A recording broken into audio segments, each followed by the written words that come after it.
Colin, welcome to the podcast. A pleasure to be here, Scott. Thanks for having me. It is so great to have you. Your forthcoming book coming out just any moment. I mean, coming out quite soon.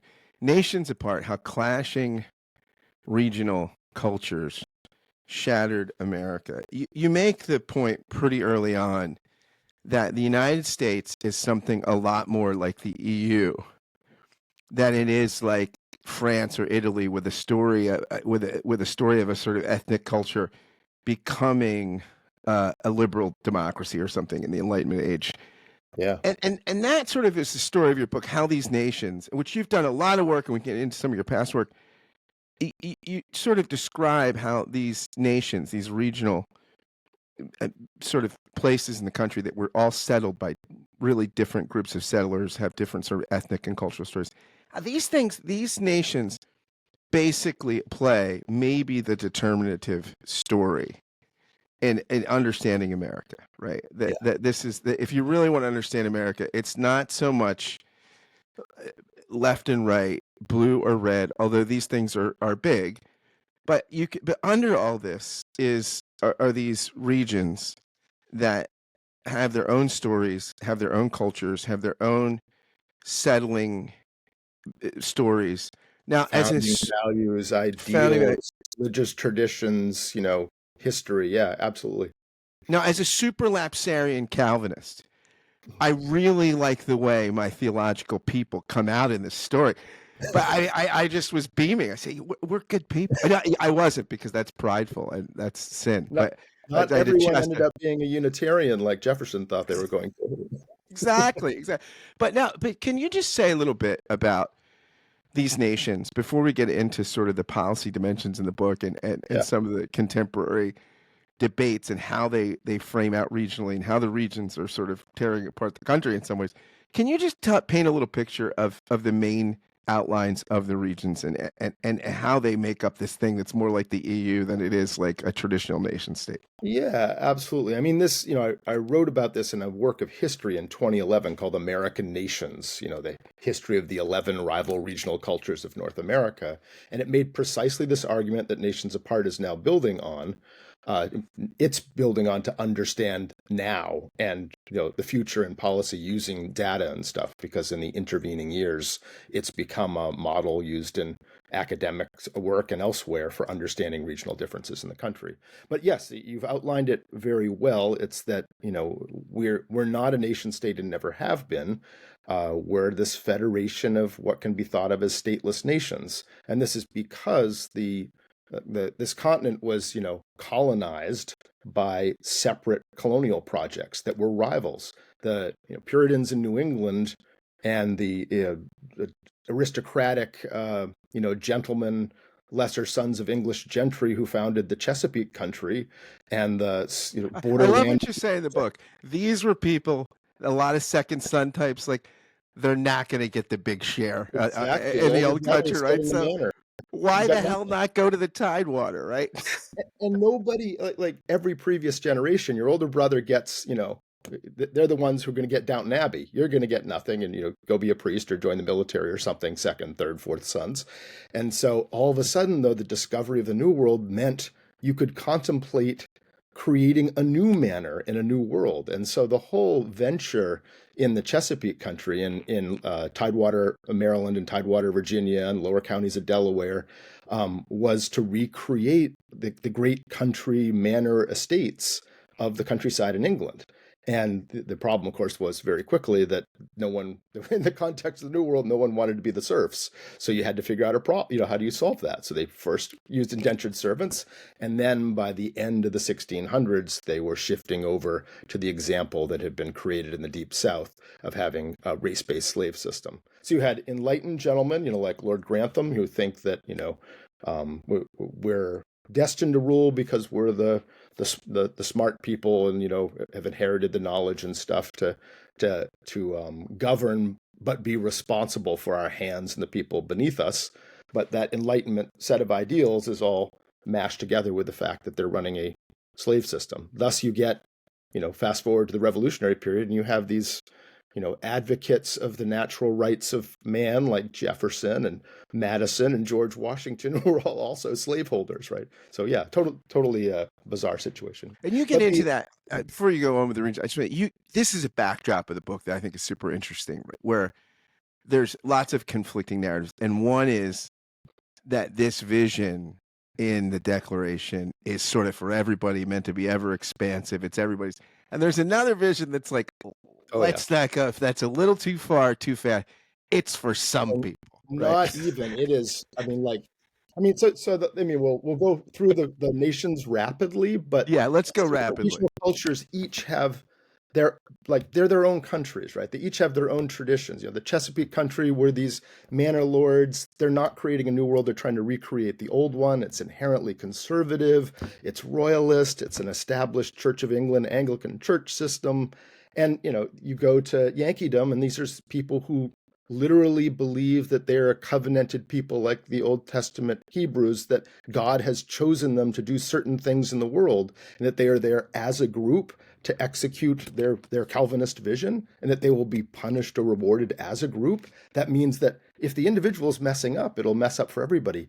The individual freedom liberty thing was never the most important element. It was the success of the community and its mission, which immediately puts it at odds with, say, what I call Greater Appalachia, which was settled largely by people from these war-torn borderlands of the British Isles, from the lowlands of Scotland, like that's Braveheart, rawr, my people, paint your face blue, and the English marches, and especially Ulster, where, James and Elizabeth I sent lowland Scots, knowing how warlike they were, to conquer and hold down Northern Ireland against the indigenous people, the Irish.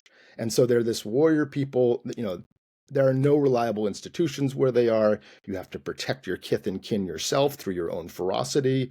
You can't trust government. If government shows up, it's going to be a bunch of guys with arrows and lances trying to mow down you and your family. You're not farmers. Your wealth is stored in livestock, which can be stolen and rustled easily. You got to protect that through, no one dares mess with your livestock because you're fierce. This is, anthropologists study herder cultures and the ethic, cultures of honor and violence. So all that stuff's baked in. Those folks ended up in the back country, and they're all about, don't trust institutions. It's all about individual liberty and personal autonomy, about maximizing the freedom of the individual and avoiding, encumbrances from government and other institutions, none of which can be trusted, right? Total opposite of like the Yankee Puritan take on how you create a good society or how you create a free society. And there's other places, right? The Deep South is different from the Chesapeake country, because, you think of it as the Tobacco South and the Cotton South if you want, but it's really the different settlement groups. It was founded a bit later in the 1670s by English planters from West Indies, from Barbados, who had perfected in Barbados the most horrifying slave system you could possibly imagine back in the early 1600s. Slaves chained and worked to death, where you work out the calculus of the profit between working people to death and the price of sugar. And they became these staggeringly rich nouveau riche figures within the English and British Empire. But then they ran out of land on this little island just about the time that the Carolina colony, now North and South Carolina, was created. And they saw the opportunity. Subtropical lowlands, they just moved there to deploy a perfected West Indies-style Caribbean slave system in the subtropical lowlands. I mean, Colin, when you tell this story that way, I'm shocked no one's ever written a folk song about this. Right? Somebody ought to, yeah. I mean, look, these people are just perfected dehumanization and on to bigger and brighter horizons. Yeah, well, we don't really, hear about the story this way anymore. But earlier in our history and historiography, everybody knew that the United States was separate federation. History was taught in these separate clusters. They weren't quite defined the way mine is, but after the Civil War, we kind of needed to forget all that. To bond the country together, we had to somehow imagine something else. But there's also the Spanish settlement zone, because the whole large parts of the Southwest were settled not east to west, but south to north by the furthest extensions of Spain's empire in North America. There's the Midlands, which is the area around where you are, in Philadelphia and Delaware Bay, and then extending in a a strip. All these places had exclusive settlement bands basically going east-west or south-north over much of the continent, where they and the descendants of the New Englanders went upstate New York after the Dutch were defeated, and then went to the Western Reserve of Ohio, which was claimed by Connecticut, the Western Reserve of Connecticut, and settled those areas, and then Michigan and Wisconsin. And then the next band down were these, Midlanders, because that was the legacy of the Quakers, of William Penn's experiment in Delaware Bay, another utopian society.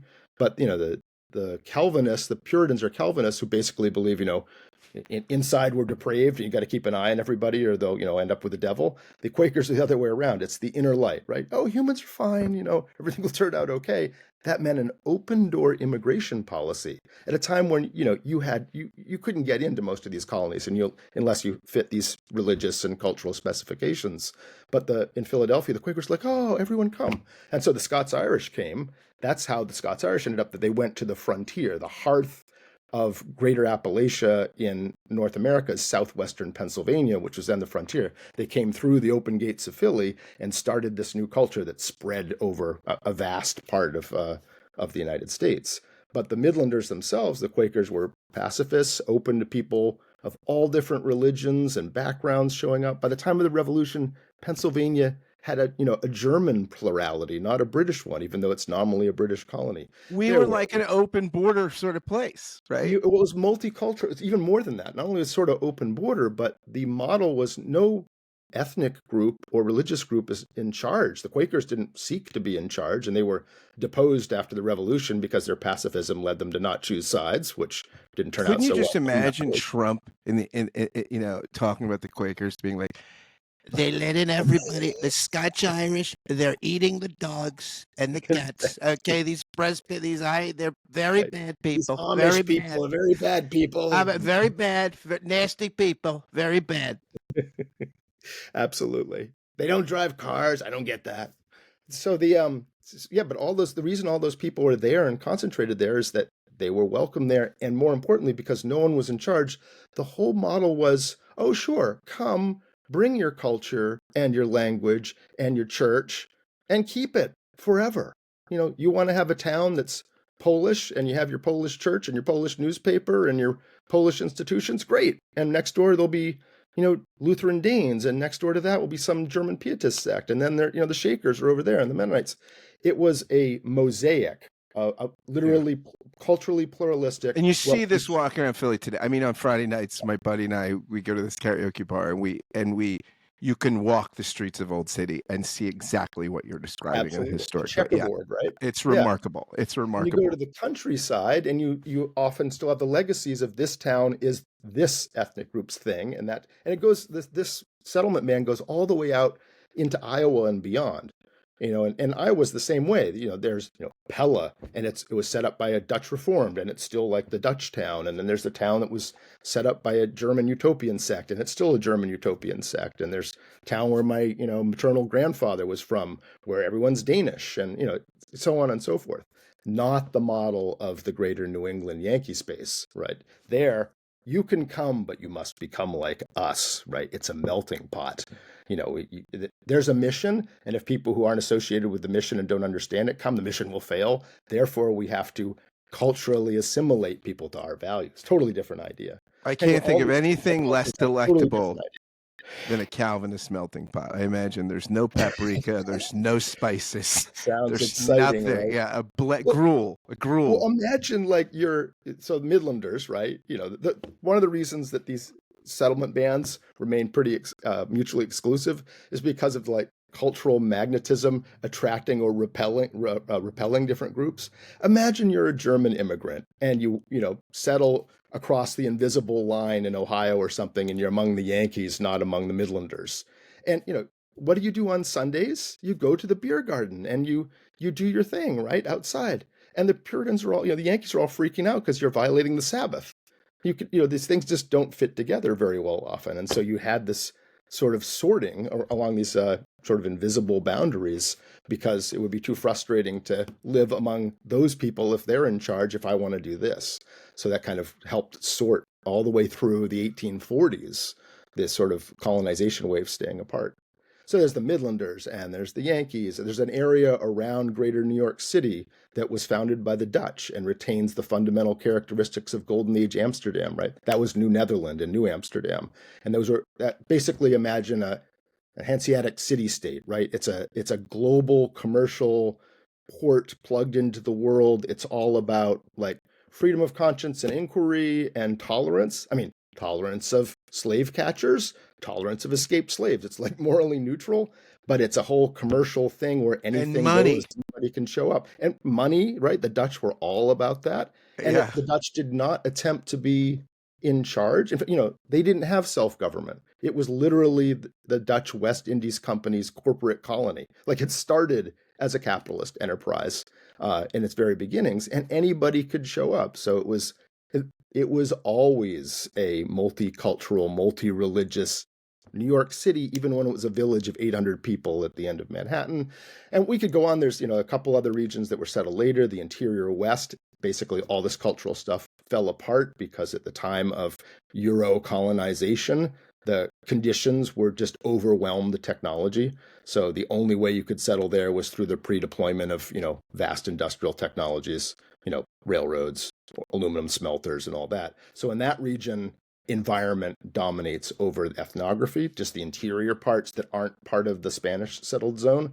And then on the west coast, you have a whole sort of strip on the coastal plain from about Monterey all the way to Juneau, Alaska, which is completely different from the interiors of interior California and coastal California and Washington and Oregon and British Columbia and the panhandle of Alaska compared to everywhere else.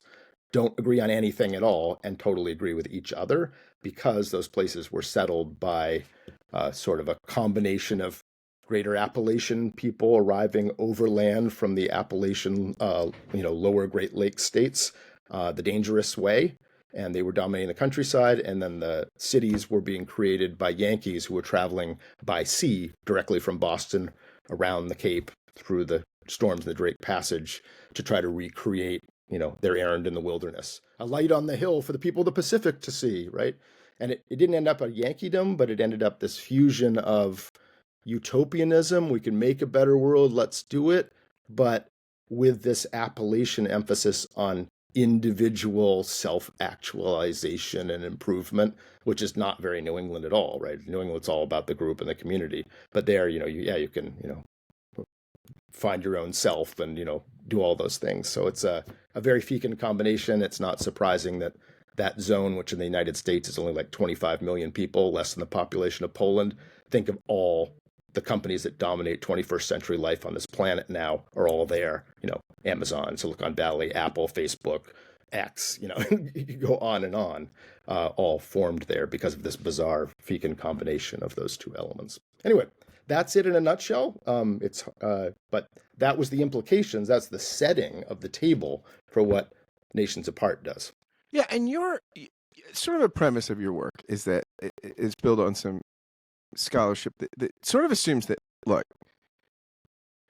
places change, history evolves, but largely a place that's newly settled, right? A place where there's not an established culture.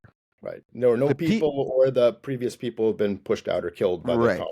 Yeah. Right. So there's either a genocide or there's no one there or, people are forced out. Disease introduced. Yeah. Whatever it is. So that the founding people are going to shape a culture that will be seminal. Not that new things won't be brought in, and not that things can't change, but largely, I have a religious mentor, a theological mentor that said basically, religions never quite escape their founding DNA. Right. And I was thinking of him, a guy named Paul Zoll, when I read your book, because it's sort of like, yeah, these regions never, they change. You get immigration, you get technology, you get history and progress, but fundamentally there's a founding DNA that's always around the corner, that's always whispering in your ear, and that tends to shape things to some degree, right? Yeah, in human cultures, things change all the time, but there are these fundamental deep metronome elements that don't or are very difficult to change.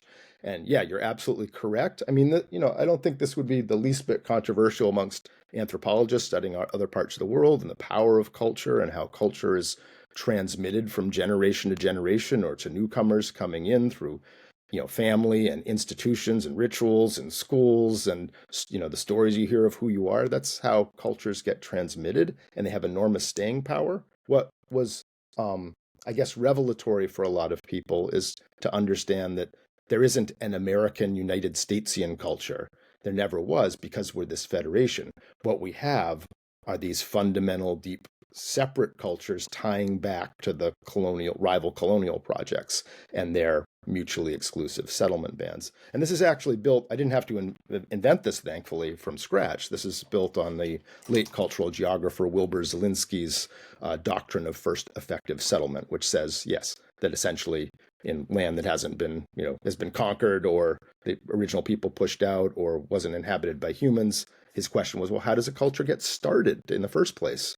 And his argument was, the first group to set up successfully a self-perpetuating culture will have a outsized influence on the future trajectory and characteristics of that culture, even if their numbers were very small. For instance, the Dutch in New Netherland, and today the Dutch, I don't know if you looked at census, would be like, the counties that make up my New Netherlands zone are like 0.001 Dutch, ethnicity. Right. It's not the people who retain it. It's something about the culture, values, and system they set down, which has perpetuated itself in the culture of Greater New York City, which I think everyone agrees is completely different from any other city or part of our country or continent. You note in the book that only 15 states belong entirely within a single regional culture. Another 20 are overwhelmingly dominated by a single region that compromises more than 70% of the populations. And you say that in these places, the dominant culture rarely has to compromise or negotiate with others. And then the rest of the country is an amalgam. The states are, they have different influences. There are a few that are completely contested where nobody's in charge. And those are the same states where it's difficult to have like a real sense of identity. Like, what's it mean to be an Ohioan, right? The rivalry between Cleveland and the north, and Columbus and the center, and Cincinnati and the south, like, they're totally different. Same with California, right? Like Southern California and Northern California's feuds, the interior versus the coasts. There's just some places that there's not one dominant force. Pennsylvania is a contested state. Numerically, there's more Midlanders than anyone else, but the reason it's a battleground, the reason Ohio used to be a battleground, is because they're riven by 3 or more cultural zones that are chunky, and it's impossible to for any one of them to govern without forming a coalition of one sort with another, region. And we are split between Eagles and Steelers fans here. I mean, which in the state, not in Philly, but in the state, definitely. Yeah, for sure. And, and Pennsylvania is, very contested. The Scots-Irish settled southwest. You go sort of surrounding the southern suburbs of Pittsburgh, and then south all the way down to the border and on over into other zones has a very different take, and always has, than the Quaker Midland founded zone with all of those different immigrant groups showing up. They fought over it in the Revolution. There was a coup by the Greater Appalachian people during the Revolution to throw out the Quakers who were trying to be pacifistic and not take sides. I mean, they threw them out by literally going to the state house and going in and picking up the legislators in their chairs and throwing them on the street and passing like this revolutionary, Thomas Paine would love it kind of constitution. But that was because they took over. It was like a regional coup. I mean, so Colin, come on, who hasn't thrown a Quaker into the street in the day, right? We've all been to college. We were all in fraternities. We've all harassed Quakers. Yeah, now, let's talk about guns, all right? I was pretty blown away by this section. I mean, we have a gun issue in this country. We've got a lot more gun deaths than any other industrialized peer nation. But not only do we have that, not only is the United States a more violent and gun violent place than our peer nations. Wow, this breaks down by regions. The Deep South, deadliest of the large regions at 16.6 per 100,000 residents, followed by Greater Appalachia at 13.9. New Netherlands, the most densely populated part of the country. Densely populated, yeah. You are least likely to get shot. New York City, you're at a 3.9% Super safe. chance. It's got a rate of 3.9 per 100,000, like 5 times less than the Deep South. Yankeedom, also relatively safe, 8.5. This is I'm in a relatively safe part of the country now. You point to in the book, maybe it's the honor culture. I mean, down south, why the hell do so many people shoot each other there?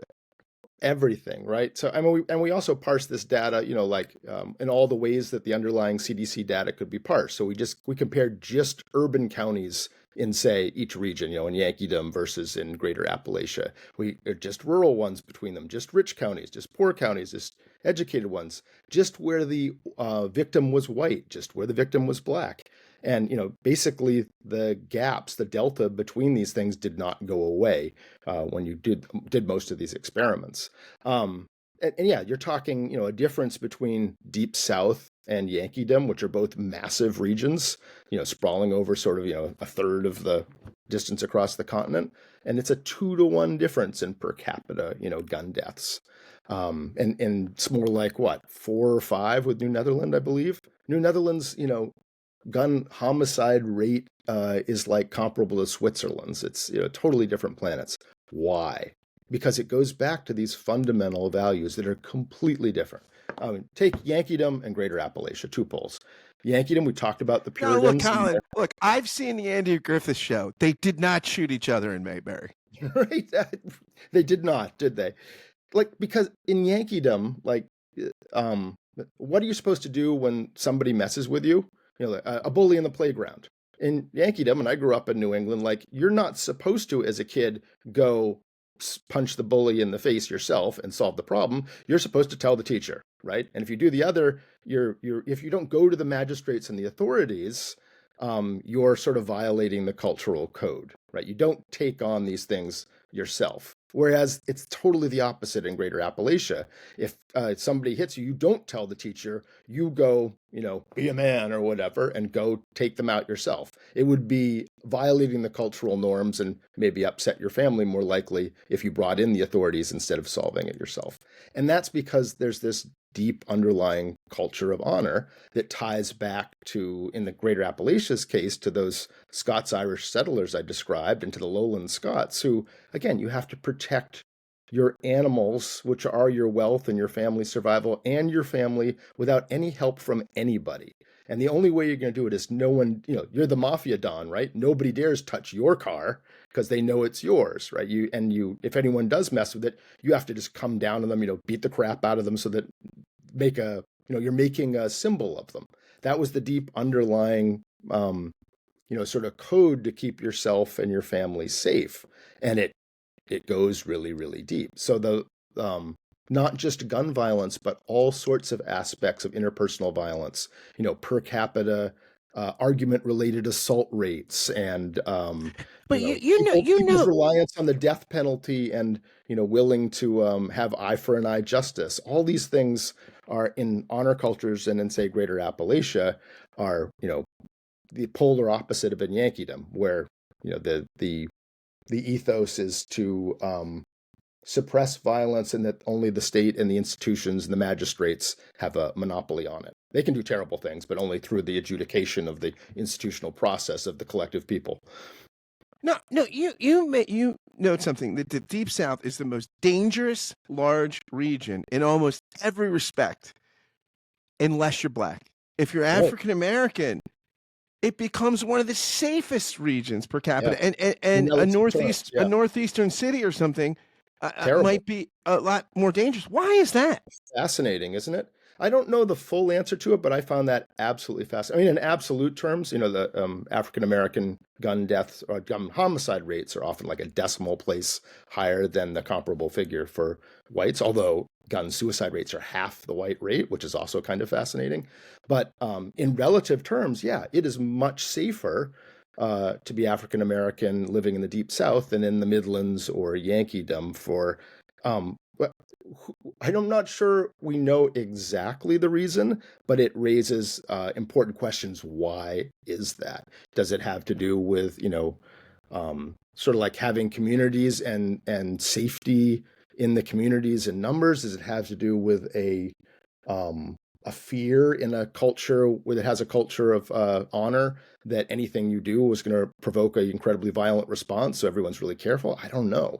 What is it about the, like racism or the history of redlining and trying to prevent the assimilation of great migration African Americans in Midland and Yankee cities? Is there a legacy there that somehow acts as a feedback mechanism in gun violence? Probably. These are all questions that the work we do, some of the best science and research prompts the next set of research questions to get closer to the truth. These are the kind of questions I would have as hypotheses to start testing, but I don't know what the actual answer is. Just that the data is very clear that there's a big difference there. And here's another one. The far west, that great interior west, like north of the Spanish settlement zone, the mountain states and Nevada and the interiors of California and Oregon and Washington and the high plains beyond the 100th meridian, that whole zone is incredibly safe in terms of gun homicides. Very, very low per capita stuff like Yankeedom. And absolutely terrible for gun suicides. That blew me away. That blew me away. Yeah. Yeah. Yeah. And, why is that? There's some good, I tried to answer these questions, interviewing experts and stuff, and there's sort of a good answer for why the gun suicide is so high, which has to do with isolation and ethic of, not sharing your problems and solving them yourself, having a high degree of transient people. A lot of people, there's boom and bust, there's mining towns, people move around a lot. So the statistical likelihood that you'll have lots of people close to you in your life, all the things that are risks for suicide are sort of amplified there. But then there's also this other bizarre thread where I learned this while reporting this and talking to experts. There's a lot of data showing that suicide rates increase with altitude. But not everywhere. It's not, so it doesn't seem to be physiological. Like it's true. I can't remember. It's like it's true in the Himalayas, but not in the Andes or something like that. But there's a whole mystery element there as well that people are still trying to work out, where the data is pretty clear in many locations. Now, there, of course, pretty predictably, when you look at assault weapon bans or all sort of gun control stuff, tends to be, they want to ban assault weapons in the New Netherlands, the left coast, Yankeedom. They don't want to do it in the Tidewater, the Deep South, or Great Appalachia, Deep South. But here's what's fascinating to me. Background checks for all gun purchases, 74 to 80% in every region. Now, this blows me away. This is a higher percentage than the Americans that believe NASA really landed on the moon. That's only 71%. And compatible to the percentage who agree that the Earth is round, only 8 and 10. So 10 with 10% undecided on round or flat Earth. Yeah. How are you undecided? That's the ultimate swing voter, right? That's who everyone wants. What person cannot weigh in on the shape of the Earth? Just not sure. Who can say? My uncle told me it's flat. I don't know what to believe. Yeah. So, absolutely. The one thing that was surprising. So this book is American Nations was a history describing how the presence of these regional cultures affected our whole development and the world that we lived in today as of 2011 when it was first written. This book uses all this data to show both the hot button policy issue divides now, how you might solve some of them, and including the sort of collapse of democracy and how it happened over the past 15 years. And then the story, like, how do you hold everything together? So it's dealing with like present day problems using data. We published tons of peer-reviewed academic articles in the past 2 years, sort of vetting this science. But the thing that surprised me over and over again is, although the regions have significant differences when you go to opinions about things like you just raised, like about having universal background checks on guns, a lot of the questions around abortion and climate change, there's significant differences, but they're not enormous polar differences. There might be a 10 or 15% difference in support for a given measure between like Greater Appalachia and left coast. But it's not like, 90 to 1, like, half the political polling you see out there on different issues. So Americans are not, even despite these regional cultures, underlying it, if you take away the tribal template that I belong to tribe red or tribe blue, and therefore anything the other people are for, I'm against, if you ask the questions in a way where it's not associated with your tribal identity, Americans broadly, most of us agree on a whole mess of stuff on some of the big hot button issues. We just can't solve it because the sort of incentives to tribalize everything make it difficult for those things to be pushed forward. People want money out of politics. People want background checks on guns and to close the loopholes at gun shows. They're just kind of common sense stuff. So I just want to know where the people live that are the 20% flat earthers, because I don't want them driving my buses. I don't want them making my sandwich at Wawa. I feel bad saying that, but I just with I don't want. I don't trust them. We could run county level polling and find out where they are. But that I want to know where they live, Colin. The Pew Research Center probably has the data and knows what zip code they're in. If the N equals is big enough, maybe you could do the regional sorting. But I suspect they walk among us everywhere. But my gosh, this your book terrifies me in many ways. This is it. I'm going to see a flat earther today and not even know it. So you say in the section, you have a great section on health, which I want to get into here, but you have a great just summary of really what is at the heart of the book, at the heart of the struggle to sort of form our to have a consensus about how government and freedom will work. You say freedom, in other words, best achieved by maximizing individual liberty, the laissez-faire, libertarian, individualistic approach, or the common good, the building and maintenance of a free society, which is the communitarian strategy. And you say in any vibrant liberal democracy, there's going to be a push and pull between these things, right? But it's interesting to note, right? And of course, again, my dear Calvinists, we tend to be these communitarian people, right? Where the elect, the city of, I love a good covenant. But I've never seen a baby I didn't want an infant baptized. I love it. No personal decision for Christ. Come on, man. What the heck is that? Communal, baby. This blows me away, because you're getting into just communal decisions on health and other things. You say the poorest quartile of U.S. counties that happen to be in Yankeedom. Okay, so you're living in a, as Trump would say, you're living in like a shithole county. Okay, it's a terrible place. Exactly, and this is the poorest quartile of counties in the entire United States that happen to be in Yankee, not the poorest quartiles. Yeah. Just like they're the really, really poor ones, no matter where you went. Again, Trump that's what he would call them. I'm just quoting Trump. Shithole counties. They're like shitholes. They're terrible, terrible places. Or like Joe, they would be like Scranton, right?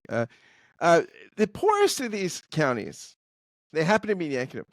They have a higher life expectancy than the richest quartile of U.S. counties that happen to be in the deep South by 0.3 years. Is it the fried food, Colin? What is it? How can these people? How can they live longer? Tell me. Amazing, right? That even something isn't even serving the rich people in terms of life expectancy. That's how enormous the differences are.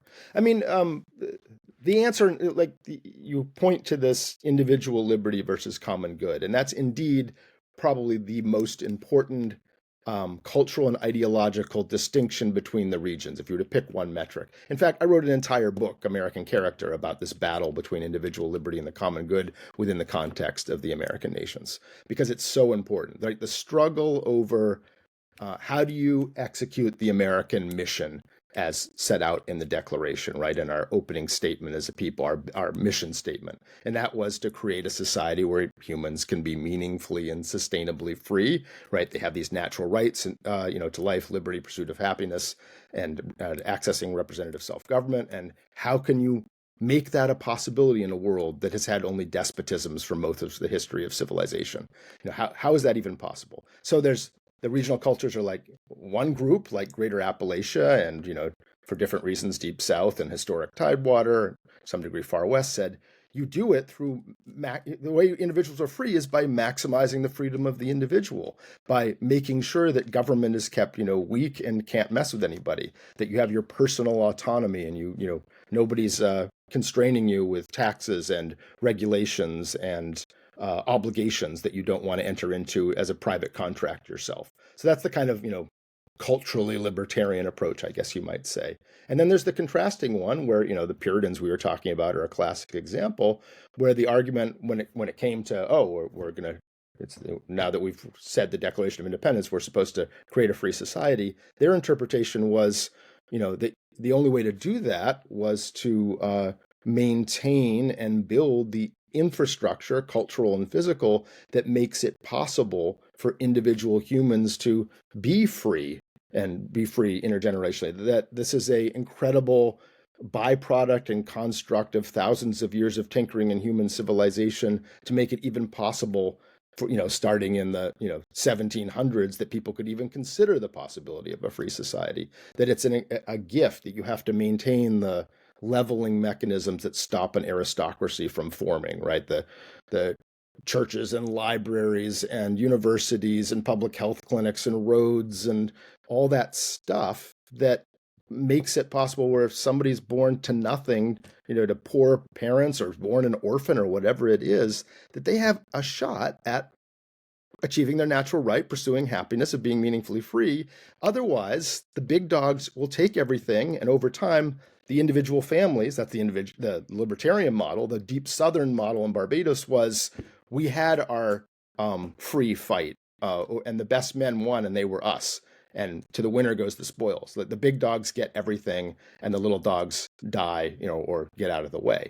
And so that, that's an aristocracy where your prospects of freedom or anything else depend on what family you're born to. That's the opposite of what the founders are supposed to. So those are the two arguments. Is it a shared project, a cultivation of a Republican citizenry over time, or is it an individual liberty, keep government tiny in order so that the individuals can be autonomous? And it turns out in all the different data we looked at, in all sorts of things, gun violence, safety, self-declared wellness, credit scores, debt, entrepreneurship, gun violence rates, the communitarian cultures outperform the individual liberty ones.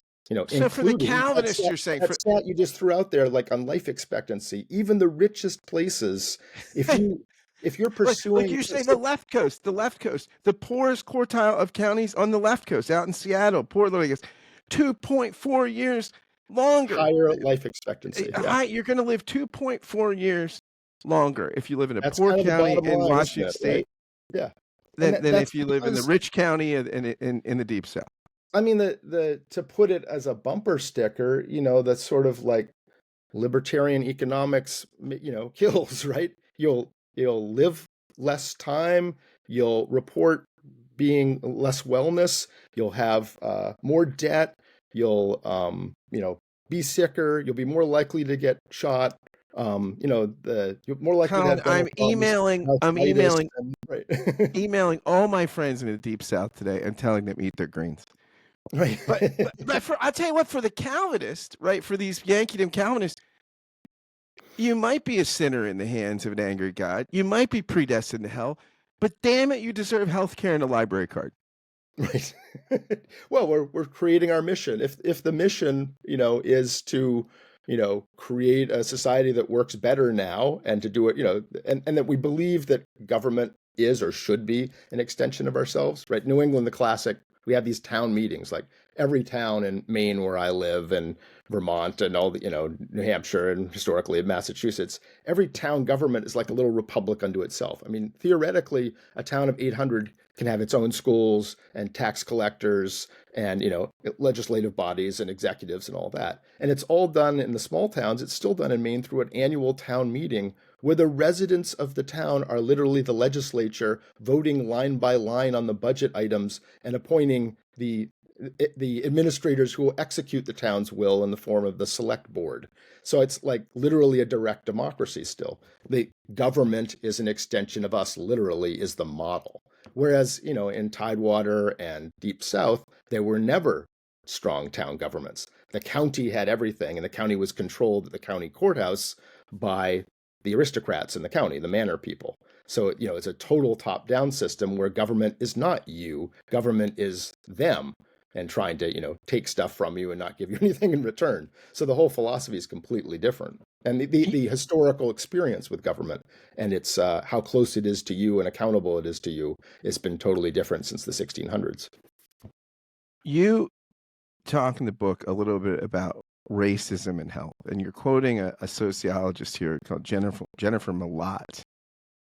And you say that her research says that given the legacy of white privilege in American society, why do white people have lower life expectancies than their counterparts in Canada and Western Europe? You think if you're going to be more racist, at least you should live longer, right? Right. As well as per capita suicide and psychiatric disorder rates far higher than their Black, Asian, or Latino peers. Their conclusion, this blows me away. Very insight. Whiteness encourages whites to reject policies designed to help the poor and reduce inequality because of animosity toward people of color, as well as being unaware that the poor include a great many white people, whereas other wealthy countries, they know, produce poverty rates similar or greater than ours, but they have stronger welfare systems that buffer this, right? And so most advanced industrial democracy peer states have much richer, communitarian, built infrastructure, healthcare, education, social supports than we do. So yeah, we live in a more stressful environment. And yeah, the result of it, as that sociologist was pointing out, and is, kind of well documented in history and the like, is that we have much less so because there's a great deal of animus that somehow the social programs that I will be taxed more to provide are going to them, right? It's not going to us or my neighbor. It's going to somebody I consider an other.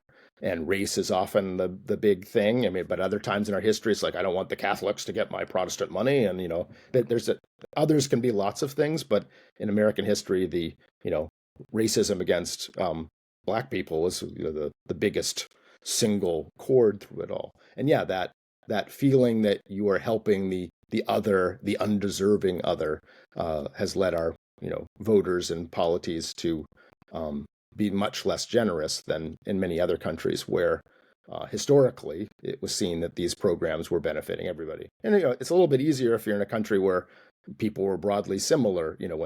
When the social welfare systems of Scandinavia and Northern Europe were set up after World War II, Sweden was probably 80-90% Swedish, and broadly speaking, everyone, many people went to the same churches, and you could identify in the other person yourself very easily. So you're helping each other, like your neighbor and your extended family or tribe. Just helping another repressed Lutheran. Right.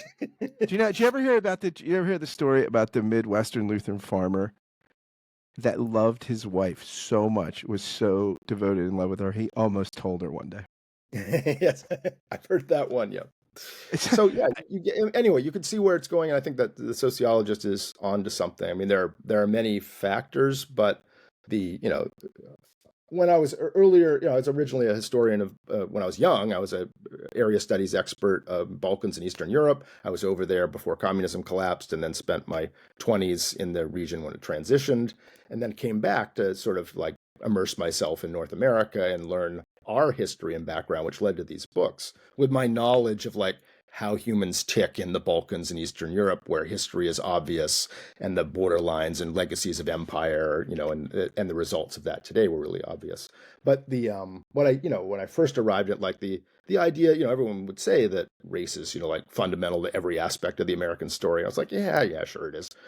I mean, over the past 30 years, anytime you dig into almost any issue not expecting to end up there, it is boggling how it almost always comes down. This is America's racial thing in the background. America's right. When they say racism is America's original sin, slavery, racism, the original, it is true, right? I mean, it's so pernicious. Just like the Augustine's understanding of original sin, it gets everywhere. And it destroyed like the battle, which another of my books talks about this battle union, the battle in the eternal struggle in the United States since we came together. Like these colonies, these regional cultures came together in an accident of history in the 1770s. The London and the king wanted to basically end their autonomy and their idiosyncratic ways of doing things, and it was a threat to everything. So they banded together, each of them to protect their own colonies from this homogenization effort from Britain. And the ragtag rebel alliance won. Oh my gosh, that's amazing. But when they won, they found themselves in something called the United States of America together, and they didn't know what it was because everyone knew they didn't have a shared history or religion or any of the rest of the stuff.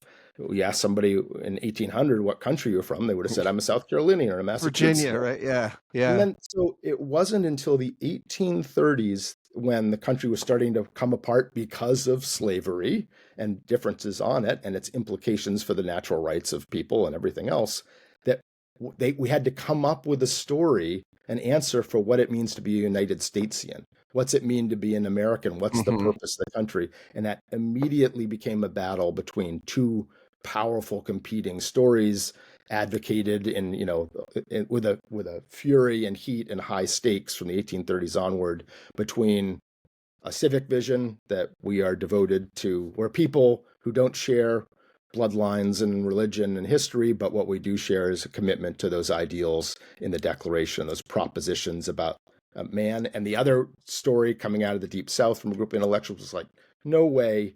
The Declaration is wrong. Humans aren't equal. Only the superior Anglo-Saxon race can achieve the promises in the Declaration. Everyone else is too inferior. We are the ethno-states of the Anglo-Saxon genius peoples. And this is a classical republic like ancient Greece and Rome, where a minority, a little pyramid top of people, have the privilege or liberty to practice democracy, and subjugation and slavery are the natural lot of the many. And those people in the 1800s had, 2,000 years of history and political philosophy behind them. And the clash between that blood and soil ethno-nationalism and slavery versus natural rights freedoms is the struggle, the antebellum period and the Civil War, Reconstruction, Southern redemption, Jim Crow, civil rights movement, and today. And it is the epic struggle that, boils down to all of the stakes in whether we continue to be a free society or not. And you hear it a little bit in the rhetoric of Vice President Vance at times. Not just a little. He is being, there is no veiling of it. He is explicit. From the argument of there being a Herrenvolk, right? That there are people who are the actual Americans, and then there are these other people who are diluting our culture, and that somehow the Anglo-Saxon something. What does he mean, really? Because the Anglo-Saxon race had to keep being expanded but there's always somebody on the outside, right? It can be, white Protestant men eventually, or whatever it's going to be, but there's all kinds of groups who are, not human enough to be included in the Declaration's promise, or shouldn't be part of the, this is our blood and soil country, and everyone else is here provisionally.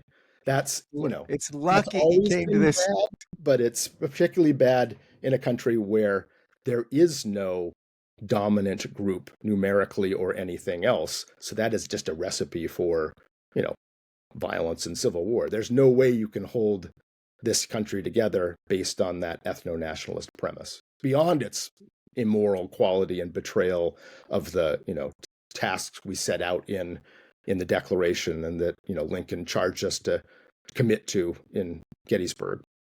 You notice J.D. Vance didn't say stuff like that when he was a hillbilly. Yeah, when he was at I don't say different J.D. different Vance is a chameleon of chameleons.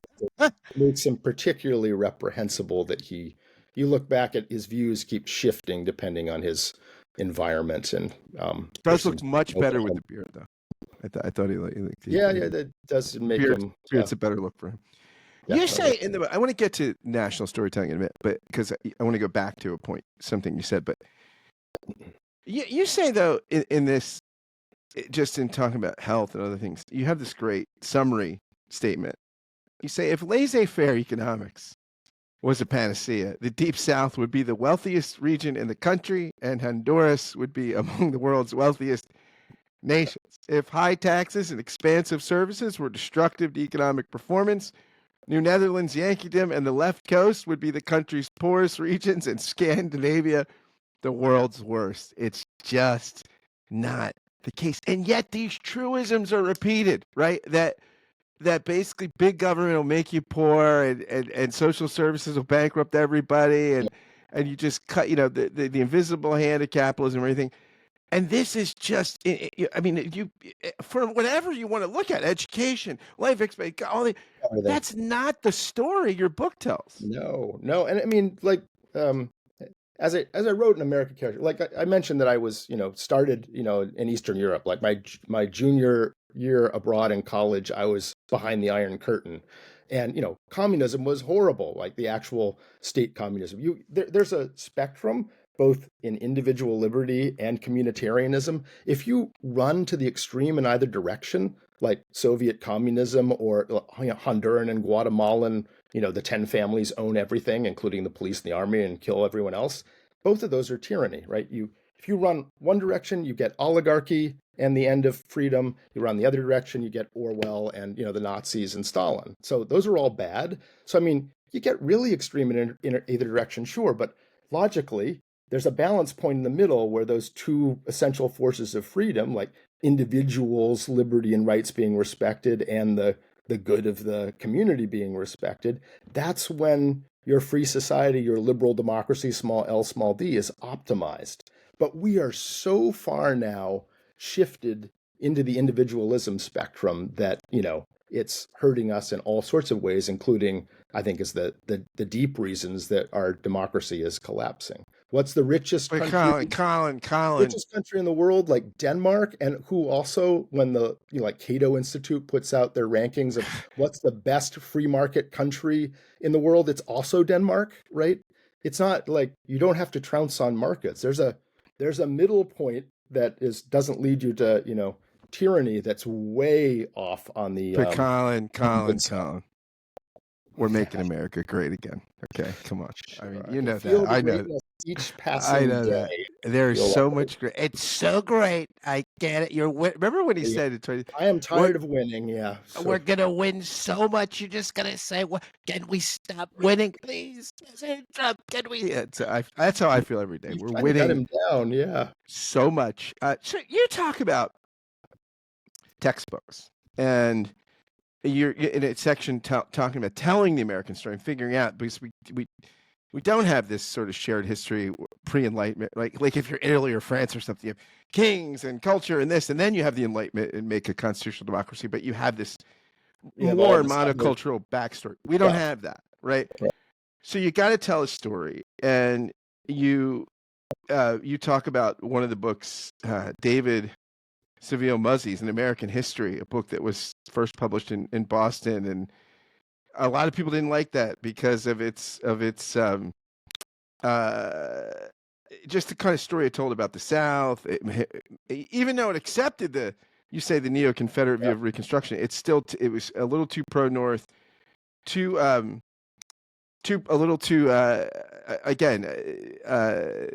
sort of federalist kind of view of the story. Yeah, Muzzy was willing to say that slavery was bad, and that was too much. Even at the same time that he said Reconstruction was bad, because the Northerners foolishly thought that African Americans were capable of governing themselves, which they were. I mean, the legislature was highly successful, and the senators and stuff. It's this sort of big lie, a sort of Confederate retelling of Reconstruction that Muzzy and other historians, Muzzy was writing not for academics, Muzzy was writing school book histories, textbooks for high school students, and his textbook and its various revisions became the dominant, like majority share of all public high schools in the country used his textbook as their core textbook, all the way through into the early 1960s. In other words, the baby boomers and the silent generation all grew up with this as their received story that, about, inference of African American inferiority, and that Reconstruction was a foolish idea, and that the KKK and those other groups were restoring order when they committed their terrorist campaigns to, roll back the political emancipation of African Americans in the occupied Confederacy. Woodrow Wilson, there was a massive, effort and injustice done in our history around those events that sort of haunts us still. Stanley Hauerwas, who's a retired theological ethicist at Duke Divinity, once heard him say in a lecture that America lives off the moral capital of its wars. And I think what he means by that, it was when I parsed out, is that because we don't have the shared history, right? We often, you have to kind of, you often, I mean, any individual has to do this, right? We live in an age of strangers, right? Where most people lived and died in a world where you didn't have to think about your story that much because everyone knew it, right? Most people, Right. you go to a cocktail party, Colin, what do you do? And you have to figure out how do you present yourself. Right. We have to do that as a country. And a lot of times it is through our wars or it is through struggle. But you say, this is great. I mean, I want to read this. I want to read you back to you, Colin. Okay. Because you talk about what it's one of my favorite sections of the book, the history wars, and the war for who gets to tell the story and what the story will be. And you just summarize this so well. You say today's history wars are, at their core, a reprise of the struggle between regional narratives. On the one side, there's a story of America as a country engaged in a perpetual struggle to achieve the universal natural rights propositioned in the Declaration, not only succeeding, but learning from its mistakes. On the other, an assertion that the American founding was sacred and Christian and that racism, intolerance, and institutionalized discrimination were never serious problems and, in any case, no longer exist today. The first of these stories predominant in the discourses of states controlled by Yankeedom, New Netherlands, the left coast, Greater Polynesia, and contemporary Tidewater, which is a different Tidewater, as you point out, than the original, implies America has work to do to achieve its ideals. The second story, dominant in the Deep South and Greater Appalachia-controlled states, holds that we may have stood closer to our ideals in the early republic, implying that efforts to further racial, gender, sexual, or religious equality are unnecessary and undesirable. There it is, man. Two different stories, right? I mean, it's kind of, the Kierkegaardian moment, either or, right? You do kind of have to choose, right? They're not compatible, yeah. No, these narratives, if you're going to tell a story to kids, if you're going to tell a story to the country, if you're going to make movies about the story, if you're going to write novels about the story, you have to buy into one of those narratives, right? That's an imperfect union struggling along at further inclusion to actually live into the ideals that we've never quite lived into, or that we've sort of been a pristine city on a hill the whole time, right? Right. That's the choice. Until the meddlers tried to corrupt it, right? Is usually the counter narrative. And the meddlers would be who are the meddlers? Who are the corrupting? Everything was fine, and then the woke, politically correct, people seize control. Whoever your boogeyman is, when you say the woke, do you mean like Harry Truman? Because we just learned, right, that we named the Department of Defense. We went from Department of War to Department of Defense because Harry Truman was kind of woke. That's because when I think of wokeism, that's the first thing I think of. I wonder what Harry Truman's pronouns were. He always comes across as a radical firebrand, right? Yeah. But that's it, right? I mean, in some sense, you're seeing it like this book is coming out, November 4, 2025. But book publishing, I turned it in roughly November 2024, and just since I wrote those words, I mean, look at what the Trump administration is doing to the Smithsonian and other institutions. They are doing precisely that. They're trying to overthrow the actual history of what happened and replace it with this narrative that everything has always been fine. Right? That's the purge on almost every level can be explained by that passage you just described. You also say this is another statement in the book that this chapter, by the way, is worth buying the book for to my listeners. I mean, it's a great book, but I mean, I think this chapter, particularly the history wars, it's a great book, but this was particularly helpful to me intellectually.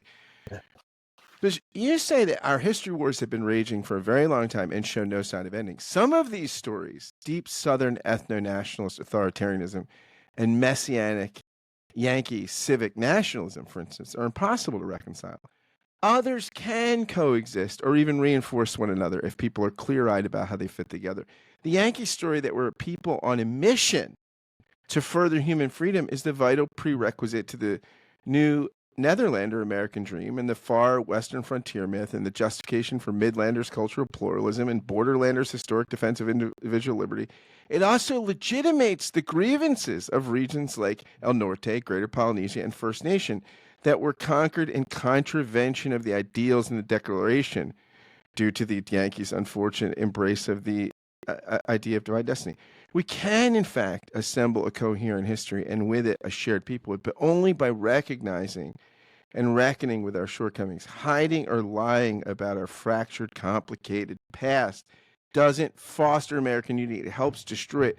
Great paragraph, Colin. And I love this idea that you can, as storytellers, I mean, you're a great storyteller, a great writer.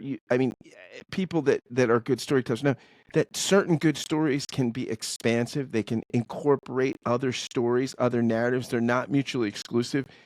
But part of the narrative, what you're saying is there are more inclusive and less inclusive stories, right? And Oh yeah.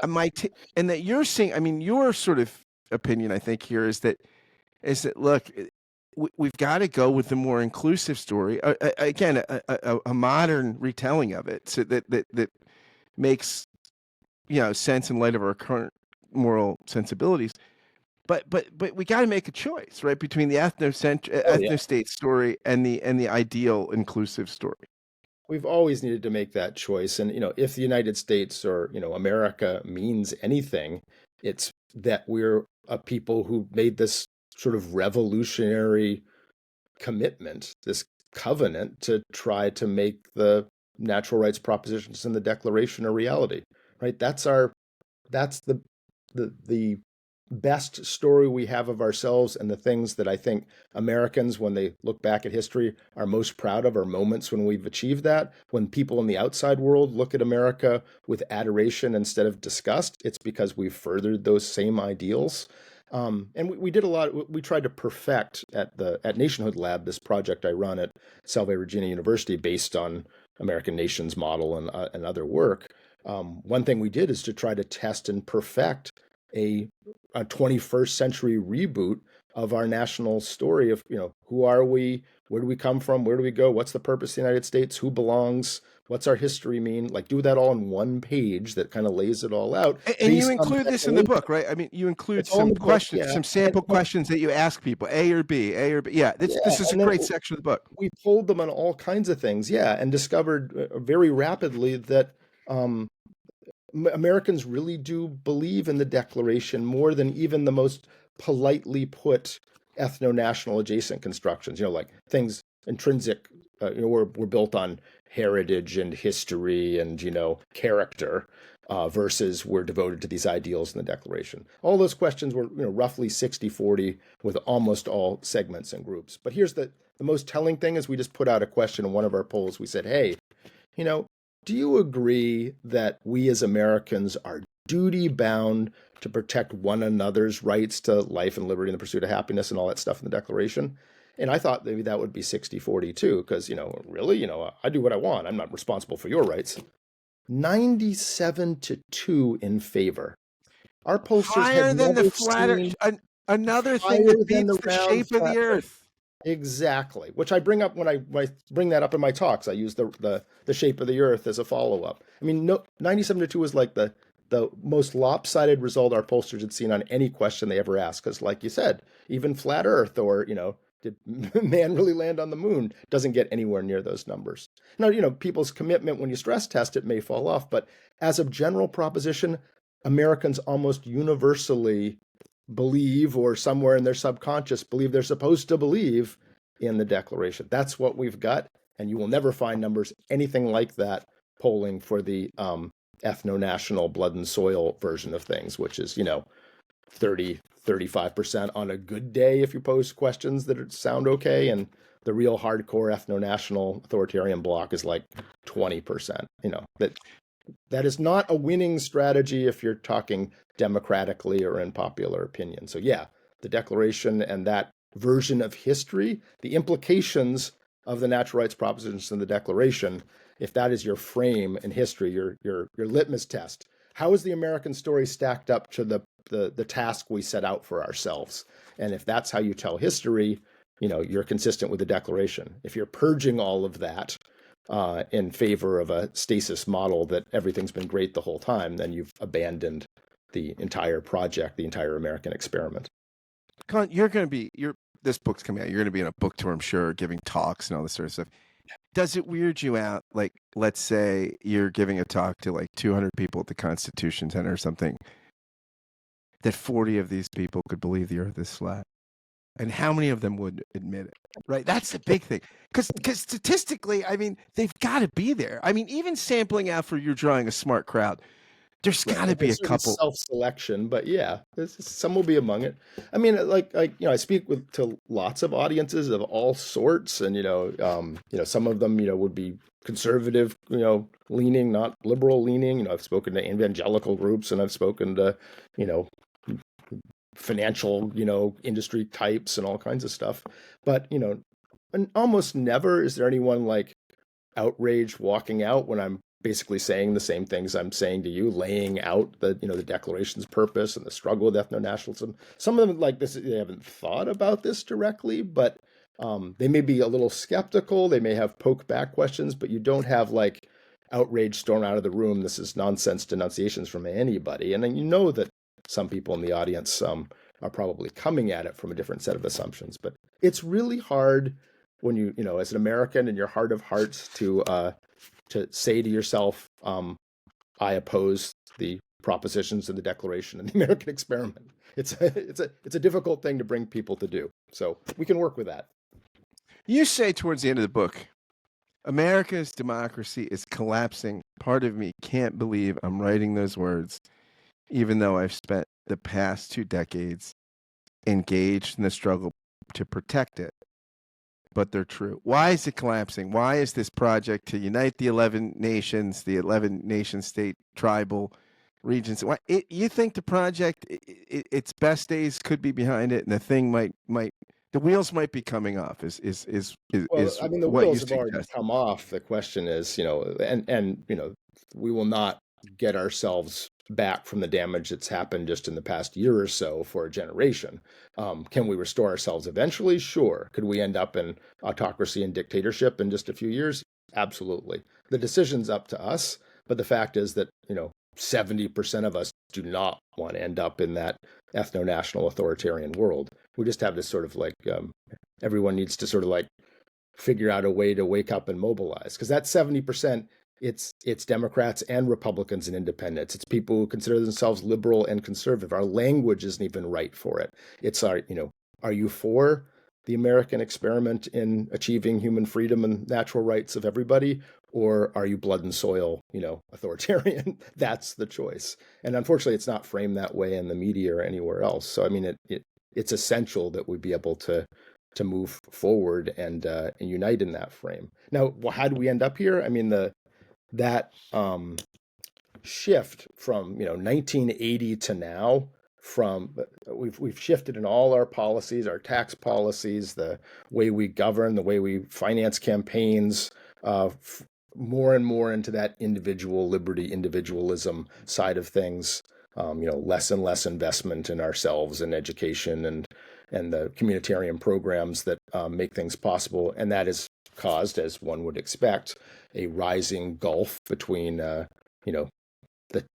people on top and this very relatively small number with staggering amounts of resources, and the increasing number of people on the bottom, and the decay of the middle class, and life becoming more perilous. And as you do that, you start discrediting the system. And if that goes on for, this is a bipartisan thing going on for several generations, where we're sort of like just selling out, flyover country, and you people were tied to the old industry and your region and half of your state. Too bad, this will be great. Don't worry, this will be great. Globalization and all that's going to be fine. You should just move or retrain or retire or go away or something. All the liberal democracies in the West did that at the same time after the Cold War. And that is not tenable in a liberal democracy. Among other things, that's not really consistent with the natural rights promises in the Declaration to do that. But when you write off that number of people for that long, they no longer believe in the system. If this is democracy in quotes, then I guess I'm against it because this sucks, right? That's what a lot of people are voting against, this system that is, making a lot of people's lives completely untenable in this enormous gulf. It isn't just materialism. It's like, the courts and what happens when you break the law is totally different. Steal a loaf of bread, death penalty. Steal billions of dollars and, intentionally kill people with a lousy product, no problem, right? Right. Here's a bonus. And so that created the conditions, whereas the social contract broke and people's belief in the institutions and the system and the pursuit of the experiment collapsed, you're starting to create the situation for demagogues and people to search for radical solutions. The little Englanders in the United Kingdom in the Brexit vote were kind of doing the same thing, trying to take their country back. And we created the sort of environment where liberal democracy and the belief in self-government itself could be undermined. And then you had, the figure who came in was, Trump and his, particular ability to have a populist, cult of personality around him. And the system was completely brittle and unprepared for it. Even after he led the coup in January 6th to violently overthrow our democracy, that should have been the end of it, right? But, did he get arrested and thrown in prison? No, he was allowed to run for office again. And here we are. Colin, we're making America great again. What do they say? You can't make an omelet. You can't make an omelet without breaking a few eggs. I guess, this is yes. I think we broke the eggs and also did not make an omelet. No, yeah, there's no omelet, to be clear, that I've done. You say in the towards the end of the book, to be clear, white Christian nationalism isn't Christian. It's a dangerous autocratic ideology, camouflaged as a faith movement.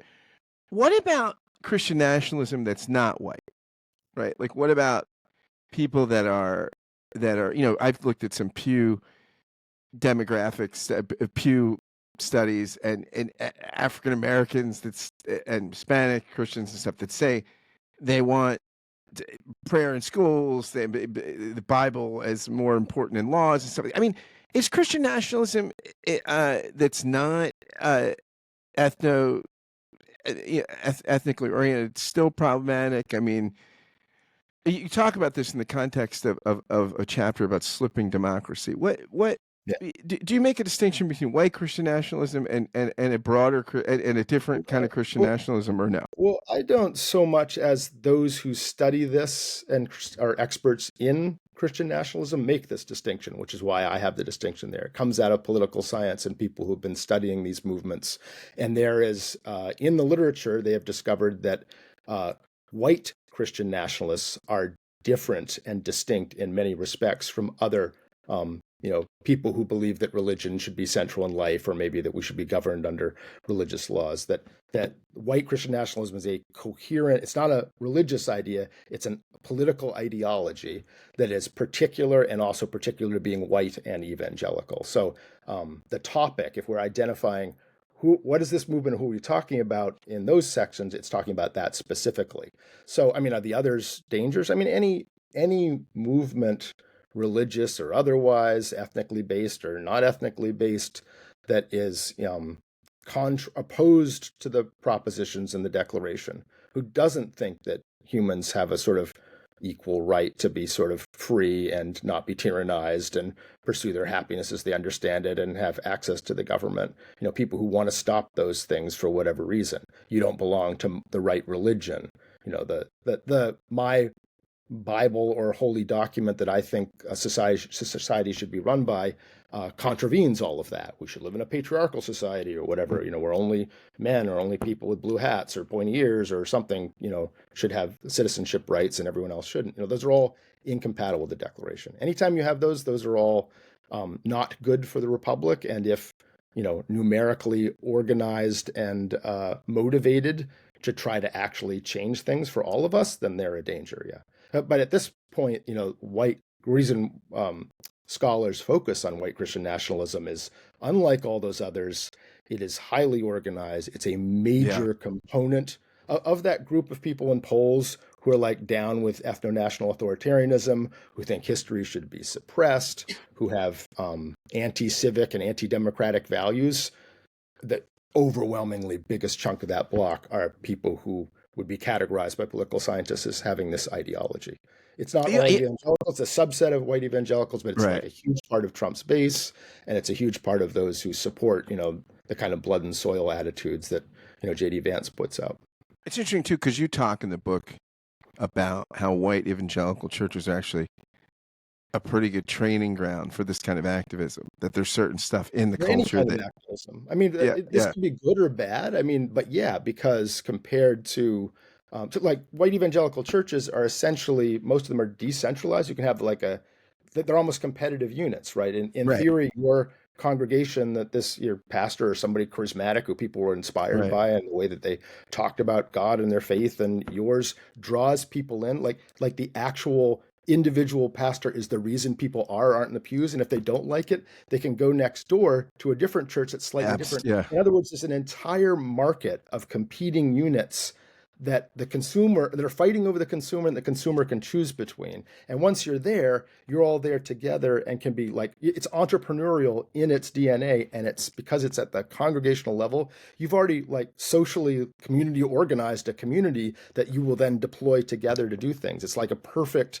match for intervening in politics. Whereas on the other extreme, Catholic Church, if you're a Catholic and you don't quite agree with these things about Catholicism, but you like those, I mean, in the evangelical world, you could go park yourself in, whichever part you want. There's one church in theory, with one, hierarchy and dogma, and the church itself, because of its, corporate structure, the people who intervene in politics will be, there'll be some bishops or a conference of bishops whose office will intervene and write a letter or go testify or write a letter to the congressman or the senator. It's top down in its organization, which is not as effective in politics as being able to deploy actual people, storming your congressman's town hall tea party style and yelling him down and terrifying him that I better listen to these people. Look, there's zillions of them and they're angry, as opposed to, a polite lawyer and, bishop or somebody showing up at your office to, lobby you on a bill. One of them is far more effective. And that can be used for, it can be used for good things too. You can be lobbying to, save children or, help the poor or whatever you want to do. But when it's linked to a Christian nationalist movement, which seeks to, replace the Constitution and the Declaration with, their interpretation of the King James translation of the Bible, that's something else. We're making it great again, I suppose. There you say towards the end of the book, you say, we need a rebooted civic national story now. The rhetorical, philosophical, and symbolic banner around which our pro-democracy supermajority can rally. This is vital not only because democracy really is better than fascism, but also because the consolidation of an ethno-nationalist authoritarian regime would almost certainly trigger the physical collapse of this federation, given the anti-democratic extremes that would be required to maintain one in a country where no ethno-racial group has a majority, where a country bonded together by commitment to ideals. Take that away while trying to impose an authoritarian regime, and the regions will cleave from one another, creating a dangerous and likely deadly situation. You at the Nation Lab have thrown yourself into this work of trying to create a story, an inclusive story, a story that can be emotive and rally people, the pro-democratic majority, around a story of nationhood, a story of a more perfect union. How's the work going? How do you feel? You've already said democracy's over. I mean, have you thrown this story? Are you working on a different screenplay? Right? I mean, how is the work going? How are you feeling today about your work? Yeah, I mean, I think our work is the correct move, but we're, tiny compared to the problem. And things are going in the wrong direction rapidly. But, I know that the argument we're making is the right argument, and that missing tool of having, it's one thing to be, zillions of Americans are sitting fearful right now as to what's happening and the collapse of democratic norms and freedom of speech and people being snatched off the street and sent off to black sites and concentration camps and El Salvadorian prisons and all this stuff is like, for most people is boggling the mind. They've never lived in a consolidating authoritarian state. I had a whole career as a journalist and foreign correspondent, and I knew that this is what might try to happen and what might be coming.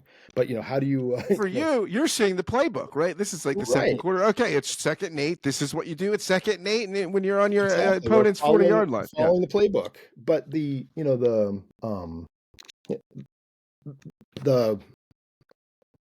sorry, I'm lost my train of thought there. We were talking on the playbook, and your question was about. I was getting to a point, and then I just lost it. Sorry, you can edit this bit out. How the work is going. Like you're telling the story. How the work's going, right. Oh, so starting again.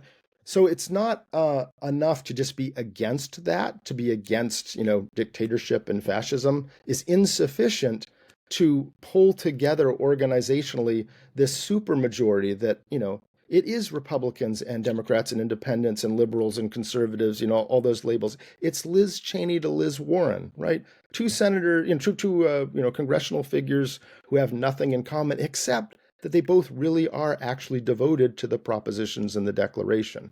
And that's what you need is a way for people to be for something, not just, Democrats and liberals, that this 70% massive latent supermajority of Americans who are committed to the experiment of free society and don't want to live in a dictatorship.